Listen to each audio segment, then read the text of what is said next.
یہ جو اب تیسری صورت آ رہی ہے اس چھوٹے گروپ کی، سب گروپ کی، سورۃ الحجر، اس کا سٹائل بالکل مختلف، مزاج منفرد، لیکن اس مجموعے کے اندر جو ہے اپنے اسلوب کے اعتبار سے یہ بالکل منفرد ہے۔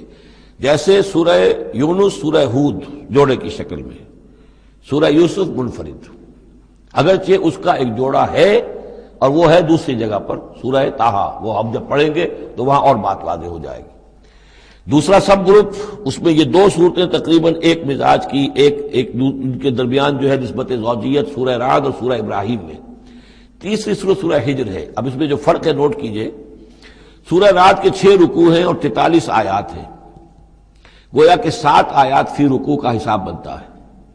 سورہ ابراہیم کے 7 رکوع ہیں، 52 آیات ہیں، 7.5 آیت فی رکوع۔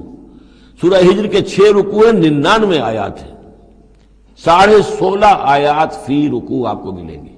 یہ اصل میں قرآن مجید میں مکی صورتوں میں آپ کو اسلوب کا یہ فرق نوٹ کر لینا چاہیے کہ جو ابتدائی صورتیں نازل ہوئی اس میں آیتیں چھوٹی چھوٹی، ردم بہت تیز، جیسے کہ پہاڑی نالے ہوتے ہیں، دریا ہوتے ہیں تو ان کا پاٹ بہت کم ہوتا ہے لیکن بہاؤ بہت تیز ہوتا ہے۔ دریائے کنہار جس نے بھی دیکھا ہے، دریائے سوات دیکھا ہے کالام میں یا کہیں اور، تو ان کی چوڑائی تو کچھ بھی نہیں ہوتی، بلکہ دریائے سندھ یہ پورا جو ہے، یہ شاہراہ ریشم جو ہے اس کے ساتھ دیکھیے تو نیچے معلوم ہوتا ہے چھوٹی سی کوئی لکیر پانی کی ہے، اس کے سوا کچھ بھی نہیں۔ لیکن جب وہی دریا آتے ہیں میدانوں میں تو اب آپ کو معلوم ہے دریائے سندھ جب دریا خاں کے پاس سے گزرتا ہے تو وہ 14 میل چوڑا بھی ہوا کرتا تھا، بارشوں کے زمانے میں 14 میل چوڑائی، اسی طریقے سے نیچے باولپور کے ایریا میں۔ تو یہ فرق ہے ان آیات کا۔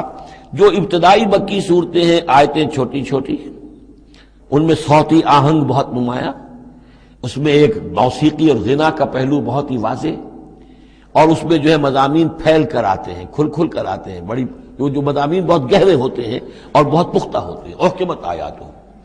بعد میں جو صورتیں آئی ہیں مکی دور میں ہی ان مزاج بدلنا شروع ہوا، درمیانی دور میں کچھ اور آخری میں آ کر اب آیتیں بڑی بڑی ہیں، لمبی لمبی ہیں، اور یہ چیز جا کر پھر مدنی دور میں پھر انتہا کو پہنچ جاتی ہے۔ ایک آیت، آیت الکرسی، آیت البر وہ ہم پڑھ چکے، آیت الدین، ایک آیت کتنی بڑی۔ پھر وہاں ظاہر بات ہے کہ وہ ردم بھی اتنا نمایاں نہیں رہتا جتنا کہ آپ سورہ قاف میں دیکھتے ہیں، سورۃ النجم میں دیکھتے ہیں، سورہ رحمان میں دیکھتے ہیں، سورہ واقعہ میں دیکھتے ہیں، سورہ ملک میں دیکھتے ہیں۔ یہ جو صورتیں ہیں آخری جو 2 گروپس کی ہیں، انہی کی طرح کی ایک صورت یہ سورہ ہجر ہے۔ اصل میں زمانہ نزول کے اعتبار سے یہ ابتدائی 4 سالوں کی صورت ہے۔ اب یہ کہ مصحف میں یہاں کیوں رکھی گئی ہے، اب میں بہت جرات کر کے ایک بات کہہ رہا ہوں، اللہ عالم، میں یہ سمجھتا ہوں کہ یہ جو کہ ان صورتوں کا یہ سلسلہ بہت طویل ہو گیا اور اس میں ایک طرح کی مونوٹنی سی پیدا ہو رہی ہے، مضامین جو ہے تقریباً ایک ہی طرح کے دوہرا کر آ رہے ہیں، وہی ایک ان کا مطالبہ، معجزہ دکھاؤ، حصی کو نشانی دکھاؤ، اس کا جواب۔ تو رد و قدح جو ہے یہ تمام صورتیں جو ہم نے پڑھ لی ہیں 5 صورتیں، ان کے اندر مزاج ایک ہی ہے۔ تو گویا کہ اس مونوٹنی کو اللہ تعالیٰ نے چاہا کہ ختم کر کے، اور ابتدائی دور کی ایک صورت جس کا مزاج مختلف ہے ان صورتوں سے، اس کو یہاں شامل کر دیا گیا۔ البتہ یہ ہے کہ سورہ شعراء جو ہے، میں نے آپ کو بتایا تھا کہ 227 آیتیں ہیں اس کی، کل 14 رکوع ہیں، تقریباً یہی اوسط بنے گا اس کا، 16-17 آیتیں ہر رکوع کے اندر۔ سورہ شعراء اس سے بہت مشابہ ہے اس سورہ ہجر کا مضمون۔ دوسری بات یہ نوٹ کر لیجئے کہ یہاں پر خاص طور پر وہ جو میں نے آپ سے عرض کیا تھا کہ جو پاروں کی تقسیم ہوئی ہے اس میں کوئی حکمت پیش نظر نہیں رکھی گئی، اور یہ دور صحابہ میں تھا بھی نہیں۔ اب دیکھیے کہ سورہ ہجر کی صرف ایک آیت ہے کہ جو 13ویں پارے میں شامل ہے، اور اس کے بعد پوری سورت جو ہے ربما یود الذین کفروا، یہ پوری جو ہے دوسرے پارے 14ویں پارے کے اندر ہے۔ یہی سورت ہم دیکھ آئے ہیں سورہ ہود کے اندر۔ سورہ ہود کی صرف چند آیتیں ہیں کہ جو 11ویں پارے میں تھی، جی ہاں، اس کی 5 آیتیں جو ہیں یہ 11ویں پارے میں اور باقی پوری سورت 12ویں پارے میں۔ تو پاروں کی تقسیم جو ہے یہ اصل میں وہ بعد کے زمانے میں کی گئی ہے، اور اس میں ان چیزوں کو مد نظر نہیں رکھا گیا، جبکہ منزلیں پوری صورتیں، 3 صورتیں، 5 صورتیں، 7 صورتیں، جیسا کہ میں آپ کو بتا چکا ہوں۔ مکی اور مدنی صورتوں کے گروپ ہے، پوری صورتیں۔ یہ گروپ جو ہیں ان کے اندر بھی اور منزلوں کے اندر بھی، منزلوں کا تذکرہ چونکہ دور صحابہ میں بھی پایا جاتا ہے، لیکن یہ کہ یہاں پر ہم دیکھتے ہیں کہ پاروں کے معاملے میں یہ چیز موجود نہیں ہے۔ اب اگرچہ ہمارے پاس ابھی کوئی 10 منٹ باقی ہیں آج، لیکن یا تو یہ کہ اب اس کو ہم کل استعمال کریں، ہم یہ ٹیپ جو ضائع تو نہیں کریں گے، تو یا آپ کہتے ہیں تو میں کچھ آیتیں جو ہے وہ سورہ حجر کی پڑھ لیتا ہوں۔ چلیں، بسم اللہ الرحمن الرحیم، الف لام را، یہ اس سلسلے کی آخری آیت سورت ہے۔ اب الف لام را، 5 سورتیں الف لام را سے اور ایک سورت الف لام میم را۔ تلک آیات الکتاب و قرآن مبین، یہ اللہ کی آیات، اللہ کی کتاب کی آیات ہیں اور قرآن مبین کی آیات ہیں۔ ربما یود الذین کفروا لو کانوا مسلمین، ایک وقت آئے گا کہ وہ لوگ کہ جنہوں نے کفر کیا تھا حسرت کے ساتھ کہیں گے کاش کہ ہم اسلام لے آتے۔ وہ وقت آئے گا، ان کا کفر ان کے لیے حسرت بن جائے گا۔ ذرہم یاکلوا ویتمتعوا، اے نبی چھوڑیے ان کو، نظر انداز کر دیجئے، اپنی توجہ ان کی طرف سے ہٹا لیجئے، یہ کھا پی لیں، تمتع کر لیں، فائدہ اٹھا لیں، زمین کے اندر رہ کر جو کھانا پینا ہے، جو چرنا چگنا ہے کر لیں۔ وَيُلْهِهِمُ الْعَمَلُ، اور امیدیں ان کو غافل کیے رکھیں۔ یہ جو یلہہم العمل ہے، الہا یلہی الہاءً، غافل کر دینا۔ حدیث میں آتا ہے ما قل وکفا خیر مما کثر والہا، اگر کوئی شے کم ہے لیکن کفایت کر جائے، آپ کی ضرورت پوری ہو جائے، یہ اس سے کہیں بہتر ہے کہ زیادہ ہو اور وہ غافل کر دے۔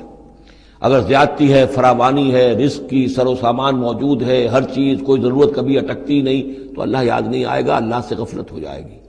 اس سے بہتر یہ ہے کہ ضرورت تو پوری ہو جائے، کسی کے سامنے دست سوال دراز نہ کرنا پڑے، لیکن یہ ہے کہ اس سے زیادہ نہ ہو کہ تاکہ غفلت نہ ہو۔ ما قل وکفا خیر مما کثر والہا، الہاکم التکاثر، وہ صورت مبارکہ ذہن میں رکھیے۔ وَيُلْهِهِمُ الْعَمَلُ، طول عمل کہلاتا ہے، یہ انسان لمبے لمبے نقشے بناتا چلا جاتا ہے، میں یوں کروں گا، پھر ایسے کروں گا، پھر اس طرح کروں گا، پھر اس سے یہ کہ وہ کارخانہ بنا لوں گا، پھر ایک اور کارخانہ بنا لوں گا، یا یہ کہ اپنے پروفیشن کے اندر یہ کام کروں گا، اس طرح آگے بڑھوں گا، اسی میں مگن رہتا ہے، زندگی ختم ہو جاتی ہے۔ فَسَوْفَ يَعْلَمُونَ، تو ان قریب انہیں معلوم ہو جائے گا اور انہیں حقیقت جو ہے ان پر منکشف ہو جائے گی۔ وَمَا أَهْلَكْنَا مِنْ قَرْيَةٍ إِلَّا وَلَهَا کِتَابٌ معلوم، اور ہم نے کسی بھی بستی کو ہلاک نہیں کیا مگر یہ کہ اس کا وقت معین تھا، لکھا ہوا، اس سے پہلے وہ عذاب نہیں آیا۔ مَا تَسْبِقُ مِنْ أُمَّةٍ أَجَلَهَا وَمَا يَسْتَأْخِرُونَ، اور جب وہ وقت آ جاتا تھا تو نہ کوئی امت وہ اس سے پہلے آگے بڑھ سکتی تھی اور نہ وہ پیچھے کر سکتے تھے۔ وہ وقت تو معین ہے اللہ کا، تو نہ وہ پیچھے کر سکتے ہیں نہ امت آگے بڑھ سکتی ہے۔ وَقَالُوا يَا أَيُّهَا الَّذِي نُزِّلَ عَلَيْهِ الذِّكْرُ إِنَّكَ لَمَجْنُونٌ، اور بڑی ڈھٹائی کے ساتھ انہوں نے کہا اے وہ شخص جس کا یہ گمان ہے کہ اس پر ذکر نازل ہوا ہے۔ یہ ترجمہ میں کر رہا ہوں، ورنہ لفظی ترجمہ کیا ہوگا؟ اے وہ شخص جس پر ذکر نازل کیا گیا ہے، انک لمجنون، ہمارے نزدیک تو تم مجنون ہو، تمہارا دماغ خراب ہو گیا ہے، تم پر جن کا اسیب کا سایہ آ گیا ہے، یا تمہارا دماغی توازن صحیح نہیں رہا۔ لہذا بامحاورہ ترجمہ ہوگا اے وہ شخص، قالوا یا ایھا الذی، اے وہ شخص جو یہ سمجھتا ہے، جس کو یہ زوم ہے، جس کا گمان ہے، نزل علیہ الذکر، کہ اس پر اللہ کی طرف سے الذکر نازل ہوا ہے، یاد دہانی نازل ہوئی ہے، انک لمجنون، ہمارے نزدیک تو تم دیوانے ہو گئے ہو۔ معاذ اللہ ثم معاذ اللہ، لو ما تاتینا بالملائکۃ ان کنت من الصادقین، کیوں نہیں لے آتے فرشتوں کی فوج ہمارے سامنے اگر تم سچے ہو۔ ما ننزل الملائکۃ الا بالحق، اور اللہ تعالیٰ کی طرف سے جواب آ رہا ہے ہم نہیں اتارا کرتے فرشتوں کو مگر حق کے ساتھ۔ فرشتے تو آتے تو عذاب لے کر آتے ہیں، فیصلہ لے کر آتے ہیں۔ فرشتے آئے تھے حضرت لوط کی قوم کے اوپر اور سدوم اور عمورہ کی بستیوں پر عذاب لانے کے لیے آ گئے تھے، تو یہ فرشتوں کو بلانا چاہتے ہیں، اپنی شامت بلانا چاہتے ہیں۔ ما ننزل الملائکۃ الا بالحق، وہ تو آتے ہیں تو آخری فیصلے کے لیے آتے ہیں۔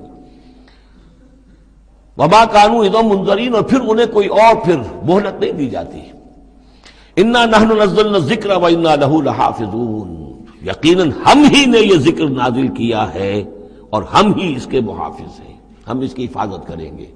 یہ آیت مبارکہ بہت اہم ہے، جیسا کہ اس سے پہلے بھی عرض ہو چکا ہے کہ قرآن کی محفوظیت کے معاملے میں کہ اللہ تعالیٰ نے اس کی حفاظت کا ذمہ خود لیا ہے۔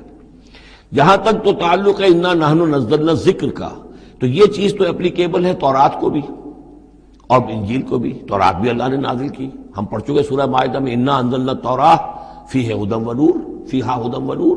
انجیل نازل کی ہم نے، اس میں ہدایت بھی تھی، نور بھی تھا. لیکن دوسرا ٹکڑا انا لہو لحافظون، ہم ہی ہیں اس کی حفاظت کرنے والے، یہ صرف ایکسکلوسیو ہے معاملہ قرآن کا. اس کے سوا کسی اور صحیفہ آسمانی اور کسی کتاب سماوی کو اللہ تعالیٰ نے ضمانت نہیں دی. اور اس کی وجہ یہی ہے کہ اصل ہدایت نامہ جو ابدی ہے، جو کامل ہے، وہ ابھی آنے والا ہے. لہذا یہ سابقہ ایڈیشنز جو ہیں، نامکمل ایڈیشنز ہیں، یہ تو یوں سمجھیے کہ انٹرم پیریڈ کے لیے کچھ انسٹرکشنز تھی جو دے دی گئیں، ان کو مستقل طور پر محفوظ رکھنے کی کوئی ضرورت نہیں تھی. یہ ختم نبوت پر ایک بہت بڑی دلیل ہے کہ کسی بھی قادیانی سے اگر بات کی جائے تو اگر اس سے یہ کہا جائے کہ آیا تمہارے نزدیک قرآن میں ہدایت کامل ہوئی یا نہیں، تو جواب دے گا ہدایت تو کامل ہو گئی. نمبر 2، کیا تمہارے نزدیک قرآن محفوظ ہے یا نہیں؟ اگر وہ محفوظ بھی ہے تو پھر کسی اور وحی کی ضرورت کیا ہے؟ اللہ تعالیٰ کوئی کام عبث تو نہیں کرتا، ضرورت کے بغیر نہیں کرتا، کسی مقصد کے بغیر نہیں کرتا. یا تو یہ کہیں کہ ابھی ہدایت کامل نہیں ہوئی تھی، وہی جاری رہنی چاہیے، اس کا جواز ہو جائے گا. یا کہیں کہ کامل تو ہو گئی تھی قرآن میں لیکن وہ تو ضائع ہو گئی، محفوظ نہیں رہی، تب بھی وحی کی کھڑکی جو ہے اس کے کھلے رہنے کا جواز پیدا ہوگا. لیکن اگر کوئی شخص ان دونوں باتوں کو نہ مانے بلکہ اعتراف کر لے کہ ہدایت قرآن میں کامل ہو گئی اور یہ کہ وہ محفوظ بھی ہے، تو پھر اجرائے وحی، یہ تھا اصل میں جو فتنہ اٹھایا ہے غلام احمد قادیانی نے کہ وحی تو ایک نعمت تھی، کیسے بند ہو سکتی ہے، وحی کا سلسلہ جاری رہے گا. لیکن اس کو لے کر اس نے جو ہے پھر آگے اپنی نبوت کا دعویٰ کیا. لیکن اجرائے وحی کے لیے ضرورت عقلی جو ہے وہ دو شکلوں کے سوا ثابت نہیں ہو سکتی. یا ہدایت کامل نہیں ہوئی ہوتی جیسے کہ ابھی تورات میں نہیں ہوئی تھی، انجیل میں نہیں ہوئی تھی، قرآن میں آ کر کامل ہو گئی، یا کامل ہو کر اور وہ گم ہو گئی ہو، اس میں کوئی ترمیم و تنسیخ ہو گئی ہو جو کہ پھر وحی کے ذریعے سے اس کی تصحیح ہو سکے. اور دونوں باتیں اگر کوئی نہیں مانتا تو کوئی عقلی دلیل جو ہے وحی کے جاری رہنے کے لیے موجود نہیں. وَلَقَدْ أَرْسَلْنَا مِن قَبْلِكَ فِي شِيَعِ الْأَوَّلِينَ، اور اے نبی ہم نے آپ سے پہلے بھی رسول بھیجے تھے اگلی جماعتوں میں، اگلی قوموں میں. یہ شیعہ اس علیحدہ ہو جانے والے، کیونکہ قومیں بڑھتی چلی گئی نسلوں کے اندر. حضرت نوح علیہ السلام کی قوم تقسیم ہو گئی، ان کے 3 بیٹوں سے نسلیں بنتی چلی گئیں، تو یہ گویا کہ شائع ہونا، علیحدہ ہونا، پھیل جانا، پھیلتی چلی گئی. وما یاتیہم من رسول الا کانوا بہ یستہزئون، اور نہیں آیا ان کے پاس کوئی بھی رسول، جب بھی کبھی آیا مگر وہ استہزاء کرتے رہے، تبصر کرتے رہے. کذالک نسلکہ فی قلوب المجرمین، اسی طریقے سے ہم اس کو چبو دیتے تھے مجرموں کے دلوں کے اندر. مجرموں کے دلوں میں جا کر وہ چبھ جاتی تھی، وہ سمجھ لیتے تھے کہ حق ہے، لیکن چونکہ ان کے مفادات پر زد پڑتی تھی تو وہ استہزاء کرتے تھے. لا یؤمنون بہ، وہ ایمان نہیں لائیں گے اس پر. وقد خلت سنت الاولین، اور اے نبی یہ پہلوں کی بھی یہ سنت گزر چکی ہے. یہی طریقہ ہمیشہ رہا ہے، جیسے آج آپ آئے ہیں یا ذکر آپ پر نازل کیا گیا ہے، ایسے ہی ہم رسولوں کو بھیجتے رہے، کتابیں ان پر نازل ہوئیں، لیکن یہ کہ انہوں نے مان کر نہیں دیا. وَلَوْ فَتَحْنَا عَلَيْهِمْ بَابًا مِّنَ السَّمَاءِ فَظَلُّوا فِيهِ يَعْرُجُونَ، اور اگر ہم نے اس پر آسمان کا کوئی دروازہ کھول بھی دیا ہوتا اور وہ اس میں چڑھنے لگتے، تب بھی وہ یہ کہتے لَقَالُوا إِنَّمَا سُكِّرَتْ أَبْصَارُنَا، کہ ہماری تو نگاہوں پہ کچھ جادو کر دیا گیا، شکر کر دیا گیا، نظر بندی کر دی گئی تھی. بل نحن قوم مسحورون، حقیقت میں تو ہم جادو کی زد میں آ گئے تھے. وَلَقَدْ جَعَلْنَا فِي السَّمَاءِ بُرُوجًا وَزَيَّنَّاهَا لِلنَّاظِرِينَ وَحَفِظْنَاهَا مِنْ كُلِّ شَيْطَانٍ رَجِيمٍ إِلَّا مَنِ اسْتَرَقَ السَّمْعَ فَأَتْبَعَهُ شِهَابٌ مُّبِينٌ. صدق اللہ العظیم. رب اشرح لي صدري ويسر لي امري واحلل عقدة من لساني يفقهوا قولي. اللهم ربنا الهمنا رشدنا واعذنا من شرور انفسنا. اللهم ارنا الحق حقا وارزقنا اتباعه وارنا الباطل باطلا وارزقنا اجتنابه. اللهم ربنا آنس وحشتنا في قبورنا وارحمنا بالقرآن العظيم. اللهم اجعله لنا إماما ونورا وهدى ورحمة. اللهم ذكرنا منه ما نسينا وعلمنا منه ما جهلنا وارزقنا تلاوته آناء الليل وآناء النهار واجعله لنا حجة يا رب العالمين آمين. سورہ حجر کے پہلے رکوع میں، جس کا ترجمہ ہم کر چکے ہیں، 2 مرتبہ قرآن حکیم کے لیے لفظ آیا ہے الذکر. اس کی طرف خصوصی توجہ کی ضرورت ہے۔ ایک تو یہ کہ خود اللہ تعالیٰ نے فرمایا انا نحن نزلنا الذکر وانا لہ لحافظون، ہم نے ہی یہ ذکر، یہ قرآن نازل کیا ہے اور ہم ہی اس کے محافظ ہیں۔ اور ایک مرتبہ آیا ہے کہ جو آپ کے مخالفین تھے اور جو استہزاء کر رہے تھے، انہوں نے مذاق اڑاتے ہوئے کہا یا ایھا الذی نزل علیہ الذکر انک لمجنون، اے وہ شخص کہ جس کا گمان ہے ذکر نازل ہوا ہے، ہم تو سمجھتے ہیں کہ تمہارا دماغی توازن ٹھیک نہیں رہا، یا یہ کہ تم پر کسی آسیب کا سایہ آ گیا ہے۔ یہ مجنون کی وضاحت بھی سمجھ لیجئے، مجنون جن سے بھی بنا ہے۔ جن کہتے ہیں عربی زبان میں مخفی شے کو، اس لیے جنین کہلاتا ہے وہ بچہ جو ابھی رحم مادر میں ہے، جو نظر نہیں آتا، چھپا ہوا ہے، معلوم تو ہے کہ بچہ ہے، پیٹ میں ہے، لیکن یہ کہ جنین ہے وہ ابھی وہ چھپا ہوا ہے۔ اسی سے لفظ جنت بنا ہے۔ جنت جو ہے زمین کا وہ ٹکڑا ہے جس پر خوب درخت ہوں، پودے ہوں، گھاس ہو، تو زمین چھپی ہوئی ہو، زمین ڈھکی ہوئی ہے، زمین جو ہے نمایاں نہیں ہے۔ جنت وہ ہے۔ جن علیہ اللیل کا آیا تھا کہ جب حضرت ابراہیم کا تذکرہ تھا، جب رات نے اس پر تاریکی کا پردہ طاری کر دیا تو گویا کہ ہر شے چھپ گئی۔ تو یہ جو جن کسی پر آ جانا، جس کو ہم کہتے ہیں اس پر کو آسیب کا سایہ ہو گیا، تو مجنون کے معنی یہ بھی تھے۔ اور مجنون اس کو بھی کہتے تھے کہ جس کا دماغی توازن ٹھیک نہ رہا ہو۔ اور یہ بات خاص طور پر نوٹ کرنے کی ہے کہ یہ بات اصل میں حضور کے بارے میں بالکل ابتدائی دور میں کہی گئی تھی، اور اس کے کہنے والوں میں وہ لوگ بھی تھے کہ جو معاندانہ انداز میں نہیں بلکہ ہمدردانہ انداز میں کہہ رہے تھے۔ یعنی بالکل شروع میں جب حضور نے دعویٰ کیا نبوت کا اور فرمایا کہ اس طرح میں تھا وہاں غار حرا میں، اور وہاں فرشتہ آیا ہے، جبرائیل آیا ہے، تو بہت سے لوگوں کو گمان ہوا کہ معلوم ہوتا ہے کہ کوئی بدروح، کوئی آسیب کا سایہ ہو گیا ہے انہیں۔ تو اس حوالے سے اس میں صرف مخالفت ابھی نہیں تھی، بلکہ اس میں ان کے لیے واقعتاً ایک بالکل چونکہ نئی بات تھی، لہٰذا یہ کہنے کا معاملہ جو ہے اس پہلو سے بھی تھا کہ اچھے بھلے آدمی تھے، ہم سوچتے تھے کہ واقعی یہ کئی دن جا کے مراقبے کرتے ہیں، اب یہ رہتے ہیں وہاں غار میں اکیلے تنہا دن رات، تو کہیں کچھ ہو نہ جائے تو معلوم ہوتا کچھ ہو گیا ہے، تو کوئی نہ کوئی جنون کا عارضہ ہو گیا ہے یا جن کا سایہ ہو گیا ہے۔ تو اس لفظ کو بھی سمجھ لیجیے، اور جو بتانا تھا وہ یہ ہے کہ سورہ نون جو کہ بالکل ابتدائی دور میں نازل ہوئی ہے، جس کا نام سورہ قلم بھی ہے، 29ویں پارے کی دوسری سورت، اس میں بھی یہی بات جو ہے کہی گئی ہے۔ اسی کے حوالے سے میں آپ کو بتا رہا ہوں کہ یہ سورہ مبارکہ جو ہے بالکل ابتدائی دور کی صورتوں میں سے ہے، اسی مشابہت کی وجہ سے۔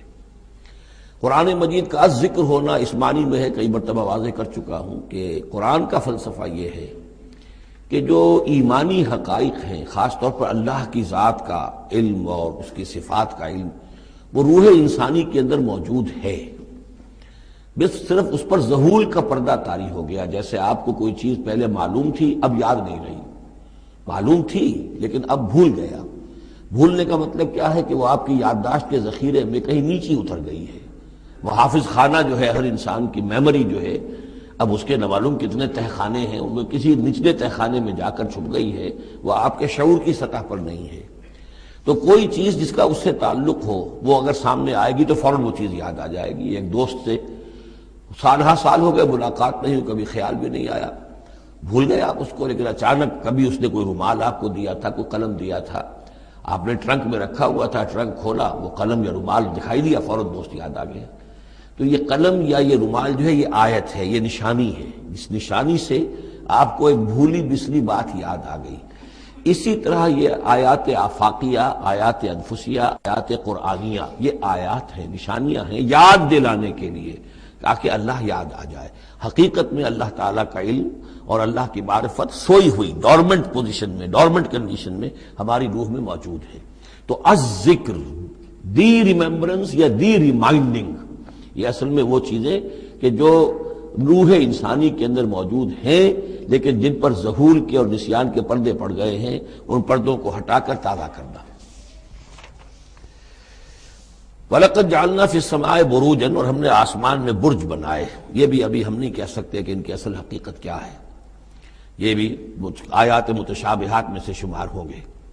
وَزَيَّنَّاهَا لِلنَّاظِرِينَ، اور ہم نے اسے مزین کر دیا ہے آسمان کو اور برجوں کو دیکھنے والوں کے لیے جو بھی ستارے نظر آتے ہیں، کیا رنگا رنگ نقشہ آسمان پر نظر آتا ہے۔ وَحَفِظْنَاهَا مِن كُلِّ شَيْطَانٍ رَجِيمٍ۔ البتہ اب یہ وہ بات ہے جو ایمان بالغیب کے حوالے سے ہمیں ماننی ہوگی کہ ان ستاروں کا ایک کام یہ بھی ہے کہ اللہ تعالیٰ نے ان کو گویا کہ پہرے کی جگہیں بنایا ہے، ہم نے حفاظت کی ہے ان کی ہر شیطان رجیم سے، جو بھی شیطان مردود ہے اس کی طرف سے حفاظت کا یہ سارا سامان ہے کہ جو آسمانوں میں کیا گیا ہے۔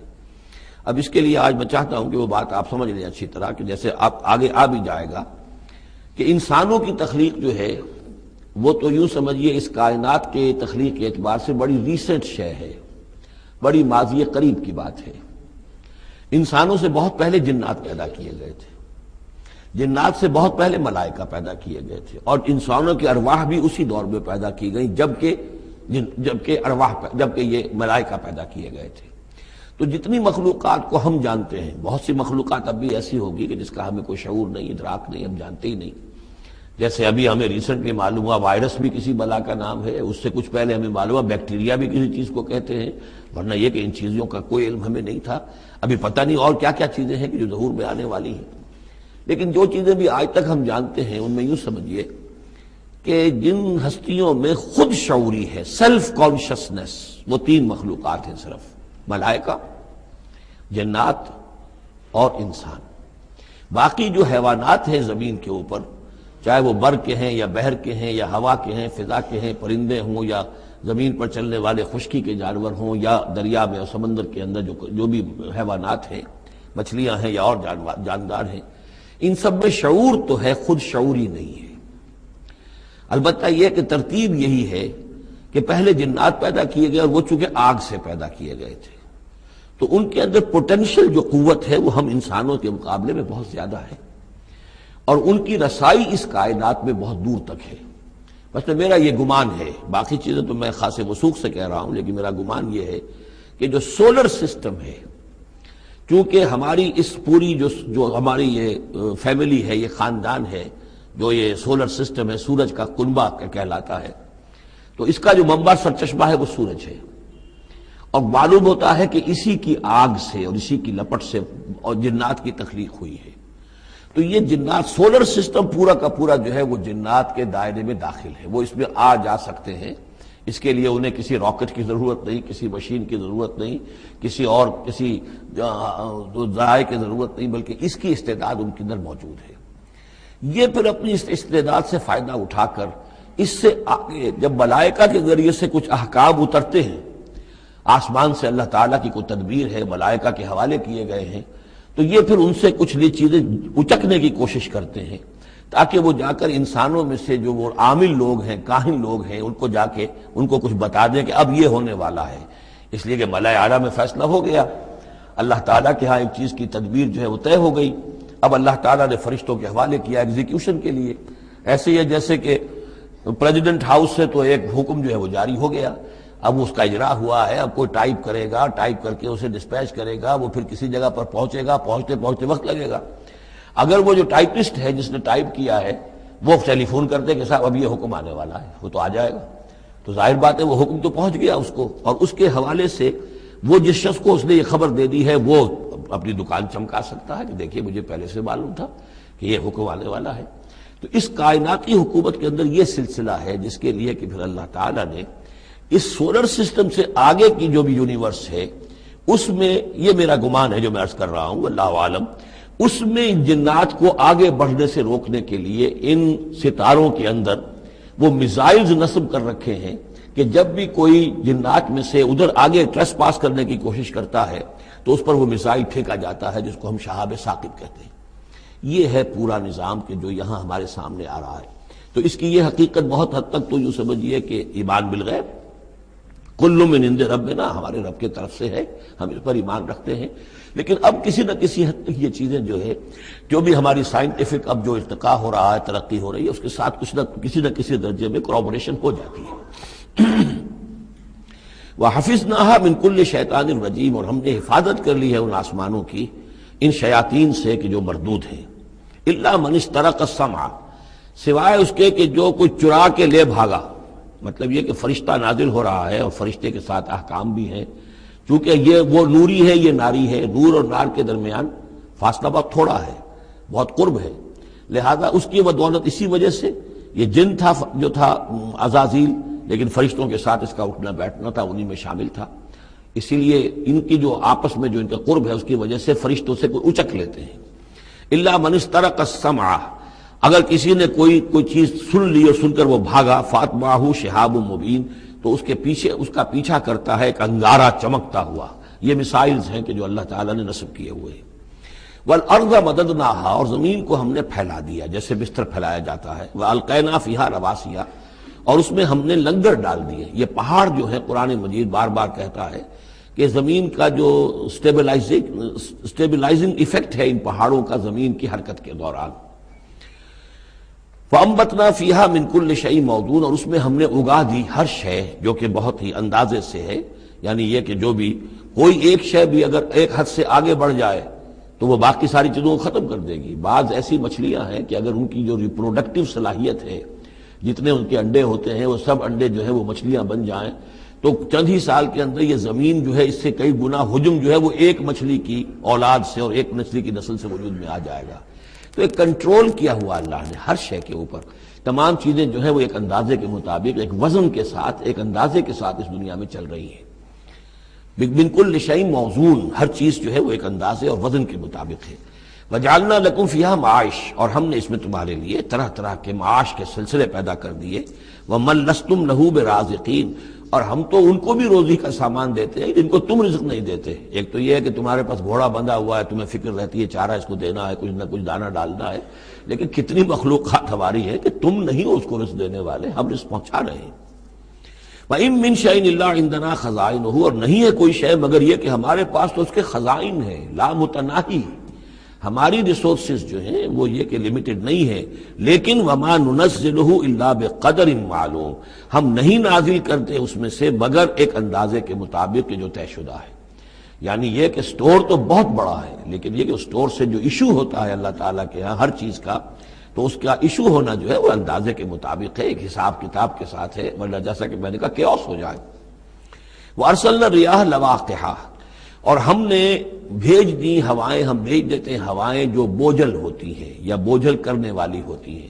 لواقحہ کا مفہوم پہلے تو یہ سمجھا جاتا تھا کہ چونکہ وہ بادلوں کو لے کر آتی ہیں اس اعتبار سے، لیکن اب ادھر ایک اشارہ ہو رہا ہے جدید سائنس کے حوالے سے کہ پولن گرینز جو ہیں وہ بھی ہواؤں کے ذریعے سے آتے ہیں، اور وہ پھر آ کر پھولوں کو جب وہ وہاں فرٹیلائزیشن ہوتی ہے تو اس سے پھر وہ فصل بنتی ہے۔ تو ہوائیں جو ہیں وہ گویا کہ بار آور کرتی ہیں، اور اس طریقے سے یہ نباتاتی نظام چل رہا ہے۔ فانزلنا من السماء ماء، پھر ہم نے اتار دیا آسمان سے پانی، فاسقیناکموہ، پھر ہم نے وہ پانی تمہیں پلایا، تمہارے پینے کے لیے بندوبست کیا۔ وما انتم لہ بخازنین، اور دیکھو تم اس کا سٹور نہیں کر سکتے، اس کا خزانہ نہیں بنا سکتے۔ کہاں کس طرح بناؤ گے خزانہ؟ واقعہ یہ ہے کہ یہ جو واٹر سائیکل ہے اس دنیا میں، یہ بھی اللہ تعالیٰ کے عظیم، یعنی سمجھیے کہ کرشموں میں سے اور اللہ کے معجزات میں سے بہت بڑا معجزہ ہے کہ یہ جو ہمارے پہاڑوں کے اوپر اتنے بڑے بڑے گلیشیئرز ہیں، یہ کیا ہے؟ یہ واٹر سٹوریج ہے، ٹینکس ہے۔ یہیں سے تو پانی ہے جو آ رہا ہے نیچے، وہ پگھل رہا ہے سب دھوپ سے، اور پھر وہ ندی نالوں سے ہو کے دریاؤں میں آیا، اور دریاؤں سے ہوتا ہوا زیر زمین سوتوں میں سے بھی گزر رہا ہے۔ وہ آپ نے کہیں پمپ سے نکال لیا، کہیں کنواں کھود لیا، پھر وہ پانی سارا کا سارا سمندروں کے اندر پہنچ گیا، ڈرین ہو گیا، پھر سمندر سے اب یہاں پر وہ ہو رہا ہے کہ دھوپ کی تمادت سے اب اس کی وہ بخارات بن رہے ہیں، اور وہ بخارات اوپر جا رہے ہیں، پھر وہ واپس جا رہا ہے، پھر وہ جو اوور ہیڈ ٹینکس ہیں وہ پھر جو ہے ریپلینش ہو رہے ہیں، وہ ساری جو کمی ہو گئی تھی پھر نئی برف پڑ گئی ہے، نیا سٹور۔ یہ جو نظام ہے اللہ کا، اور یہ واٹر سائیکل سے ہی زندگی قائم ہے۔ مبدأ حیات پانی ہے، مادہ تخلیق حیوانات کا، جو اس دنیا کے حیوانات ہیں ان کا مادہ تخلیق مٹی ہے، مادہ تخلیق جنات کا آگ ہے، مادہ تخلیق انسانی ارواح اور ملائکہ کا نور ہے، لیکن مبدأ حیات جو ہے، حیات انسانی جو ہے یہاں پر، یا حیات حیوانی جو زمین کی ہے، اس پلینٹ کے اوپر جو زندگی ہے، اس کا مبدأ پانی ہے، اس حیات کا۔ تو اب یہ پانی کا سائیکل ہے جو چل رہا ہے. وما انتم لہو بخازنین، تم اس پانی کا کتنا خزانہ کر سکتے ہو، کتنا سٹور کر سکتے ہو، کس طرح کا نظام چلا سکتے ہو، کتنے بڑے پیمانے پر یہ واٹر سائیکل جو ہے اللہ تعالیٰ نے اس دنیا کے اندر چلایا ہوا ہے. وَإِنَّا لَنَحْنُ نُحْيِي وَنُمِيتُ، اور یہ یقیناً ہم ہی ہیں جو باقی بھی رکھتے ہیں اور موت بھی وارد کرتے ہیں، زندہ بھی رکھتے ہیں اور موت بھی وارد کرتے ہیں. وَنَحْنُ الْوَارِثُونَ، اور پھر ہم ہی وارث ہوں گے. ہر شے ختم ہو جائے گی، کسی کی کوئی ملکیت نہیں رہے گی، ساری کی ساری چیزیں پھر ہماری ہی کائنات ہے، ہماری ہی ملکیت ہے. وَلَقَدْ عَلِمْنَا الْمُسْتَقْدِمِينَ مِنْكُمْ وَلَقَدْ عَلِمْنَا الْمُسْتَأْخِرِينَ، ہمارے علم میں سے ہے کون لوگ تم میں سے آگے بڑھیں گے. اب دیکھیے چونکہ ابتدائی زمانے کی صورت ہے یہ، اب کون لوگ ہوں گے جو آگے بڑھ کر قرآن کو سینے سے لگائیں گے، کون لوگ ہوں گے جو محمد کی دعوت پر لبیک کہیں گے. یعنی جو ہم پڑھ چکے ہیں سورہ توبہ میں، السابقون الاولون من المہاجرین والانصار والذین اتبعوہم باحسان، یہ کون لوگ ہوں گے ہمیں معلوم ہے. ہم تو پہلے سے جانتے ہیں کہ ابو بکر ایک لمحے کی دیر نہیں لگائے گا، ہمیں معلوم ہے کہ عثمان کو ایک کچھ زیادہ وقت نہیں لگے گا، ہمیں معلوم ہے کہ ابو بکر کی تبلیغ سے یہ طلحہ اور زبیر اور عبد الرحمن ابن عوف اور سعید ابن زید اور یہ سب لوگ جو ہے ایمان لے آئیں گے، اور ہمیں یہ بھی معلوم ہے کون پیچھے رہ جائے گا، وہ بھی ہمیں معلوم ہے. وَلَقَدْ عَلِمْنَا الْمُسْتَقْدِمِينَ مِنْكُمْ وَلَقَدْ عَلِمْنَا الْمُسْتَأْخِرِينَ وَإِنَّ رَبَّكَ هُوَ يَحْشُرُهُمْ، اور پھر آپ کا رب ان سب کو جمع کرے گا. إِنَّهُ حَكِيمٌ عَلِيمٌ، یقیناً وہ کمال حکمت والا اور علم رکھنے والا ہے. اب جو اگلا رکوع آ رہا ہے سورہ مبارکہ کا، یہ اس اعتبار سے بڑا اہم ہے کہ اس میں تخلیق انسانی کے ضمن میں ایک بڑی ثقیل اصطلاح استعمال ہوئی ہے، اور یہ ثقیل اصطلاح 3 مرتبہ آئی ہے. اب ظاہر بات ہے کہ قرآن مجید جو ہے اگر اس طرح کی کوئی شکل اختیار کرتا ہے تو کوئی نہ کوئی حکمت اور ضرورت اس کی پشت پر ہوتی ہے. وَلَقَدْ خَلَقْنَا الْإِنسَانَ مِنْ صَلْصَالٍ مِّنْ حَمَإٍ مَّسْنُونٍ، اور یقیناً ہم نے انسان کو بنایا ہے اس مٹی سے جو سنی ہوئی تھی گارے کی اور پھر سوکھ کر کھنکنے لگی.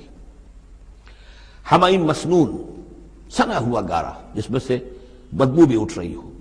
دیکھیے یہ جو انسان کے مادہ تخلیق کے ضمن میں قرآن میں الفاظ آئے ہیں اب ان کو گنتے جائیے. نمبر 1 تراب، مٹی سے بنایا انسان کو، مٹی میں پانی مل گیا گارا بن گیا تو اس کو کہتے ہیں تین، من تین. خلقتنی من نار وخلقتہ من تین، یہ سورہ اعراف میں ہم پڑھائے ہیں. ابلیس نے کہا تھا کہ مجھے تو نے بنایا آگ سے اور اس کو بنایا آدم کو گارے سے، اور اب چاہتا اور مجھے حکم دے رہا ہے کہ میں اس کے سامنے جھکوں، میں تو اس کے سامنے نہیں جھک سکتا. تین کے بعد آیا تین لازب، گارا پڑا رہے تو وہ جب اس کے اندر پھر کچھ چپچپاہٹ پیدا ہو جاتی ہے، اور یہ پرانے زمانے میں ہوتا تھا. اب تو میں سمجھتا ہوں کہ جدید نسل کو تو ان چیزوں کا علم ہی نہیں ہے. کچے گھر بنتے تھے تو انہیں لیپتے تھے، پوتتے تھے، گارا بناتے تھے، تغاری ہوتی تھی، پھر مٹی کے اندر تھوڑی سی توڑی ڈال دیتے تھے. کوئی آرگینک میٹر ڈالیں گے تو فرمنٹیشن ہوگی، فرمنٹیشن ہوگی تو لیس سا اٹھے گا، ورنہ یہ کہ گارا جو ہے اگر اس گارے سے اگر پلسٹر کریں گے تو وہ پھٹ جائے گا. لیکن جب وہ گارا ذرا سن جاتا ہے، اس میں لیس پیدا ہو جاتا ہے، تو پھر اب جب اس کے ساتھ لیپتے تھے دیواروں کو، میں نے تو اپنے بچپن میں یہ سب دیکھا ہے، ایسے گھروں میں ہم رہے بھی ہیں کہ جن میں یہی فرش بھی اسی طریقے سے لیپے ہوئے ہوتے تھے اور دیواریں بھی ہوتی تھی. تو یہ کہ پھر اس کے اندر وہ ایک لیس سا پیدا ہو جاتا ہے فرمنٹیشن سے، وہ تین لازم ہے. اس سے اگلی سٹیج یہ ہے کہ اب وہ سڑنے لگے. یہ یعنی فرمنٹیشن اتنی پہنچ گئی کہ اس میں ہے حَمَإٍ مسنون، سنا ہوا گارا. پھر اگر کسی وجہ سے وہ خشک ہو جائے تو اب وہ کھنکنے لگتا ہے. جیسے کہ کبھی آپ نے دیکھا ہوگا ساحل کے قریب یا کسی دلدلی علاقے میں پپڑی اوپر آ جاتی ہے، جیسے زمین کے اوپر جو ہے پپڑی سی ہوتی ہے، اس پر آپ چلتے ہیں تو وہ کر کر ٹوٹتی ہے، کھنکنے والی مٹی بن جاتی ہے. وہ سنا ہوا گارا خشک ہو کر کھنکنے لگتا ہے. یہ سٹیجز ہیں ان مادہ تخلیق کی کہ جو آدم یا انسان کی تخلیق کے ضمن میں قرآن میں آئے. حالانکہ ایک لفظ بھی کفایت کر سکتا تھا، مٹی سے بنایا، تین سے بنایا، گارے سے بنایا، پھر تین لازم سے بنایا، پھر حَمَإٍ مسنون سے بنایا، من صلصال کالفخار سے بنایا، اور صلصال من حَمَإٍ مسنون، پھر صلصال کالفخار آخری سٹیج ہے. وہ ایسے بجنے لگا جیسے کہ اب یہ جو ہے وہ آئے گا سورہ رحمان میں. تو اس سے یقیناً کورابریشن ہو رہی ہے کہ جو بھی ایوولوشن کا جو بھی نظریہ آیا ہے، اب اس میں اس کو بھول جائیے کہ اللہ تعالیٰ نے اسپیشل کریشن انسان کی اور باقی حیوانات ہو سکتا ہے اس ایوولوشن کے ذریعے سے پیدا کیے ہوں. اس وقت بحث جو ہے کریشن آف مین کے بارے میں نہیں کر رہا ہوں، لیکن یہ کہ سائنس نے بھی ایک تو یہ بات بتائی کہ یہ ساری حیات حیواناتی جو بھی زمین پر ہے یہ مٹی سے بنی ہے. گویا کہ متفق گردید رائے بو علی بارائے من، قرآن اور سائنس متفق ہو گئے. پھر یہ کہ اس میں مٹی کے اندر گارے کی شکل بنی، پانی ملا، مبدأ حیات پانی ہے، قرآن بھی کہہ رہا ہے۔ پھر یہ کہ وہ ساحلی علاقوں پر دلدل بنی، اور دلدل کے اندر پھر وہ فرمنٹیشن وہاں ہوئی، اور اسی میں پھر جب وہ دراڑیں سی پڑ جاتی ہیں سمندر کے قریب دلدلی علاقے میں، تو وہاں سے ان کا کہنا ہے کہ حیات کا آغاز ہوا، الجی یا امیبا، حیواناتی حیات، اور یا یہ کہ نباتاتی حیات کا۔ تو یہ چیزیں جو ہیں، یہ سٹیجز تقریباً اسی کے ساتھ، یہ تمام الفاظ جو ہیں قرآن کے جو استعمال کر رہا ہے ان کے ساتھ کسی حد تک اس کا ایک ربط اور تعلق قائم ہوتا ہے۔ اور ہم نے بنایا انسان کو اس مٹی سے جو سڑنے کے بعد، اس گارے سے کہ جو سڑنے کے بعد سنا ہوا گارا پھر وہ کھنکنے لگا تھا سوکھ کر۔ والجان خلقناہ من قبل، اور جنات کو ہم نے پیدا کیا تھا پہلے، من نار السموم، لو کی آگ سے۔ اب یہ سموم سے مراد کیا ہے؟ بعد سموم آپ نے سنا ہوگا، وہ تیز لو جو آیا کرتی تھی، صحراؤں میں آتی ہے، آگ جھلس دینے والی گرم ہوا۔ تو اصل میں ایک ہوتا ہے، جیسے کہ ہم نے فزکس میں پڑھا تھا، جن لوگوں نے تھوڑی بہت فزکس پڑھی ہوگی ایف ایس سی میں، کہ یہ جو شعلہ ہوتا ہے، فلیم کا ایک حصہ وہ ہوتا ہے جو نظر آتا ہے، لیومینس، وہ نظر آتا ہے، اس کے اندر حرارت کم ہوتی ہے، اور ایک انویزیبل جو ہوتا ہے اس کے گرد حالہ جو نظر نہیں آتا، اس میں ہوتی ہے تیزی شدید جو ہوتی ہے، سب سے زیادہ ٹیمپریچر جو ہوتا ہے وہ اس میں ہوتا ہے کہ جو اس کا حصہ نظر نہیں آتا۔ اس حصے سے، آگ کی اس لو سے، اس لو کی لپٹ سے یا لو کی لپٹ سے جو بھی اسے کہیں، اس سے ہم نے جنات کو پیدا کیا۔ لیکن یہ سمجھ لیجئے کہ اس سے جنات پیدا کیے گئے، لیکن وہ آگ نہیں ہے۔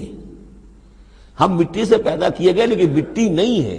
اب ایک یہ کہ قلب ماہیت ہو چکی ہے، ہمارا جو یہ پروٹوپلازم ہے، جو ہمارے ٹیشوز ہیں، باڈی ٹیشوز، وہ مٹی تو نہیں ہے، اگرچہ سورس مٹی ہے، بنے مٹی سے ہیں، لیکن اب مٹی نہیں ہے۔ دوبارہ اگرچہ پھر یہ گل سڑ کر مٹی ہو جائیں گے، اس وقت مٹی نہیں ہے۔ اسی طریقے سے جنات آگ سے بنائے گئے لیکن آگ نہیں ہے، ہاں ان کا مادہ تخلیق آگ ہے۔ اور دوسرا یہ معلوم ہو گیا کہ وہ انسانوں کی تخلیق سے بہت پہلے پیدا کیے گئے۔ وَإِذْ قَالَ رَبُّكَ لِلْمَلَائِكَةِ إِنِّي خَالِقٌ بَشَرًا مِّن صَلْصَالٍ مِّنْ حَمَإٍ مَّسْنُونٍ، اور یاد کرو جب کہ کہا تھا آپ کے رب نے فرشتوں سے کہ میں بنانے والا ہوں ایک بشر اس کھنکھناتے ہوئے سنے ہوئے گارے سے۔ پھر وہی الفاظ، من صلصال من حمأ مسنون، ثقیل لفظ ہے، ثقیل اصطلاح ہے۔ اور یہاں خاص طور پر نوٹ کیجئے کہ لفظ آدم نہیں آیا، بشر بنانے لگا۔